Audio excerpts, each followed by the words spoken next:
నమస్తే అండి, నా పేరు రజని, మాది హైదరాబాద్. రీసెంట్ గా ఒకరు నా ఫేస్బుక్ ఇమేజెస్ తీసుకొని ఒక ఫేక్ అకౌంట్ క్రియేట్ చేశారండి. అది చూసినప్పుడు నేను చాలా టెన్షన్ పడ్డా. అరే ఏం చేయాలి, దీనికి ప్రాబ్లమ్ కి సొల్యూషన్ ఏంటని మన సైబర్ క్రైమ్ బషీర్బాగ్ బ్రాంచ్ కి వచ్చి కంప్లైంట్ చేయడం జరిగిందండి. వాళ్ళని కంటిన్యూగా ఫాలో అప్ చేశారు, అక్యూజ్ ని కూడా పట్టుకున్నారు అండ్ నా అకౌంట్స్ అన్ని డిలీట్ చేసేసారు అండ్ నా ఇమేజెస్ అన్ని కూడా డిలీట్ చేపించేశారు. అయితే ఏంటంటే ఇక్కడికి వచ్చి కంప్లైంట్ ఇవ్వాలి అన్నప్పుడు నేను టెన్షన్ పడ్డా, ఎందుకంటే వెళ్ళి ఇలాంటి సెన్సిటివ్ మ్యాటర్ ని నేను ఎలా షేర్ చేసుకోవాలి. బట్ ఇక్కడికి వచ్చిన తర్వాత చూసానండి, ఇక్కడ ఫీమేల్ ఆఫీసర్స్ కూడా ఉన్నారు. సో ఒక మ్యామ్ కి నా ప్రాబ్లం చెప్పానండి, ఆ మ్యామ్ సార్ వాళ్ళకి ఎక్స్ప్లెయిన్ చేశారు అండ్ వాళ్ళని కంటిన్యూ ఫాలో అప్ చేయడం, ప్రాబ్లమ్ సార్ట్ అవుట్ అయితే చేసేసారండి.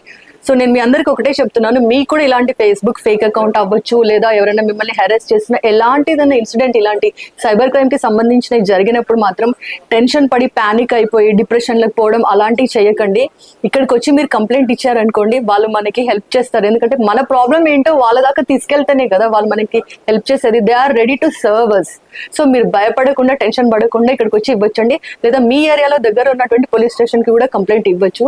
సో నాకు హెల్ప్ చేసినందుకు మన cyber crime Basheerbagh branch Telangana వాళ్ళకి చాలా చాలా థ్యాంక్స్ అండి. ఎందుకంటే నేను చాలా టెన్షన్ పడ్డాను, ఇంత తొందరగా ఇంత ఈజీగా నా ప్రాబ్లమ్ సార్ట్ అవుట్ అవుతుందని నేను అనుకోలేదండి. సో వాళ్ళకి చాలా చాలా థ్యాంక్స్.